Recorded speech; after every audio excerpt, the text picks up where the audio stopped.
Good morning, everyone. Whew, I'm a little bit winded, y'all. I just took out. Matter of fact, I went to the store first. First, I had to take a package back to Xfinity. Out to the UPS store. I got up early this morning and I was raring to go.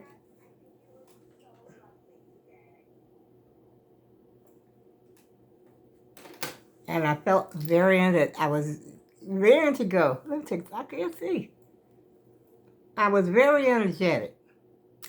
And so I said, well, I know I've got to take this box back to UPS. And UPS, of course, is right down the street from me. It takes about 5 minutes to get there on the scooter. And I had gotten this, matter of fact, the package that I was sending back came from Xfinity, Comcast, or something like that. And I had changed my mind and I canceled it. They delivered me the modem or whatever it is in the box. I didn't even look in the box. And so I called them and asked them, and they said I could take it back to UPS. And so I took it back to UPS early this morning. And then when I got to UPS, of course, I'm going to circle around and go to Stop and Shop. You know, the grocery store is right up that street from me. And so I went to Stop and Shop, picked up a few things. And I got junk food, as usual. I got my Cheetos. I got some, what did I get? Some bananas. I didn't get very much, though. Some bananas. I got the little bag of skins that I usually get. I got some Pillsbury cookies. What else? Oh, I got the water. I got the 24-pack thing of water. 24 down there somewhere. I hope my camera don't fall because I'm walking around with the tripod, y'all. And you know what? I was trying to...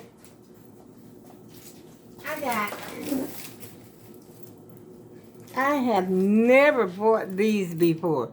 I got 24 in here. There's 24 ice cream sandwiches, and they're artificially flavored that I didn't realize until I got home. Only thing I saw was ice cream sandwiches. I didn't see the artificially flavored vanilla ice cream. I don't know. We'll see. We shall see. There's 24 of these bad boys. And, oh, don't you just hate it when you ain't got room in your freezer. And you know what I should have done? I should have cleaned my, oh, that's right. I got some tomatoes on the vine, too. Tomatoes on the vine. I love these things with my little dressing.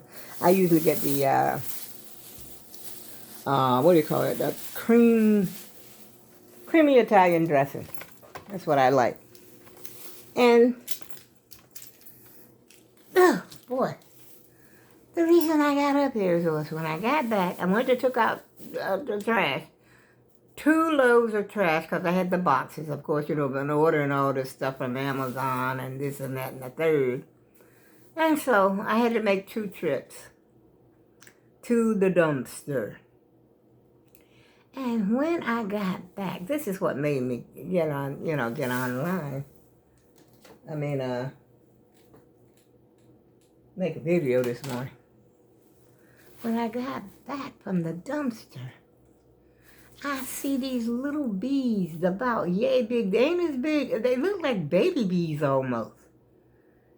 And they were going in the cement hole to my apartment. I saw one, actually. Actually, I only seen one. I said, oh my God, can they come in the house, or they building a nest, or is there a nest inside of the wall? I don't know, y'all. I got very nervous when I saw that. Because I'm thinking that, the vents and all that stuff, that's inside the wall, can they get in there and come? I've heard people say that they had bees and wasps or something in the house coming through the vents and stuff. See, that's what's scaring me, because I don't want to have to get the heck out of Dodge. Whoa, what was that? See, I got nervous, about ready to go into panic mode. But and what's so bad about it, the hole is right next to the door but it's like down to the bottom. See, being that I was on my scooter, I was able to see that. And it's like not up the top. It's like down towards the bottom of the, down, I'll say about maybe 2 bricks up from the porch. From the, cement patio porch. I'm like, oh, heck no. What am I going to do? You know what? I bought some wasps, stuff for some wasps, but I guess it should take care of them too. And it's foamy, so I'm wondering if I should go out there, because I've never really used that wasp anyway. I think I ordered that from Amazon too, a couple of weeks ago. I go out there and spray in that hole, and they get mad at me, and all of them come flying out. Now, like I said before, I think I said on one of my other videos when I was about, I don't know, I was, I still got my keys around my neck. I was wondering why my neck was feeling so heavy. I forgot to take my keys off. So that's how excited I got. And when I was, about maybe 4 or 5 years old, and I was outside playing, my mother and everybody was working on the tobacco bench. That's what they used to call it, the tobacco bench, where they loop the tobacco, put it on a stick. My mother was a looper, and I wasn't big enough yet, to help, to be a hander or nothing like that, so I couldn't work. And so I was out there playing. There ain't nobody else to play with, just me. They were right at the bench. I'm over here playing. And I stepped out in this little area. And up comes all these wasps. I was hollering. They was in my face. They was on my body. And they was stinging the heck out of me. It's a wonder that I'm alive. Because I was a little girl. And back then, they just didn't take you you didn't go to the doctor for just like, where's my purse? My any old little thing. You would, my little tiny purse, y'all. I put my old purse back on. And, my face was so swollen. My face was like this. And my eyes were like, because I just could see. My eyes, that's how swollen my face was. And I think about that back then. I think my mother, how people used to dip snuff. Matter of fact, my mother dipped snuff for a long time. Matter of fact, up until I think maybe 3 years before she passed away, maybe 3 or 4 years before she passed away. That's when she stopped, dipping the snuff. You put the snuff in here, and then you go, ugh. I tried it. I have to admit, I did try to dip stuff, but it didn't work for me. It made me drunk. Actually, for those who don't know what snuff is, I'm quite sure a lot of us, that's from down North Carolina, South Carolina, Georgia, all the way down there, we know what it is. It's actually ground up tobacco. It's ground up fine, like I would say like flour that you bake with, or something like that. Or cocoa, the powdered cocoa that you buy. But it's snuff. It's ground tobacco. And they put it in there.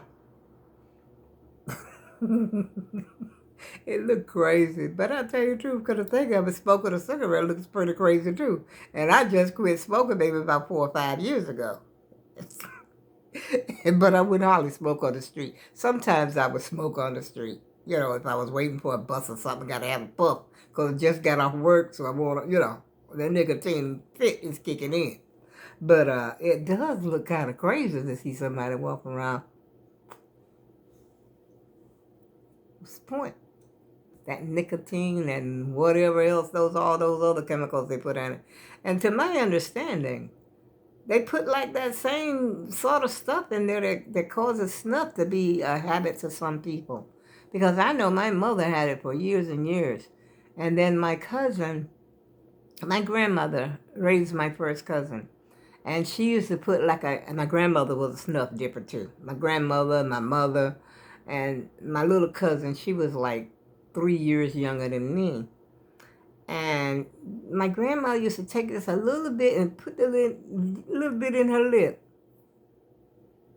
She was dipping snuff a long time. I think she still might have a little dip now and then.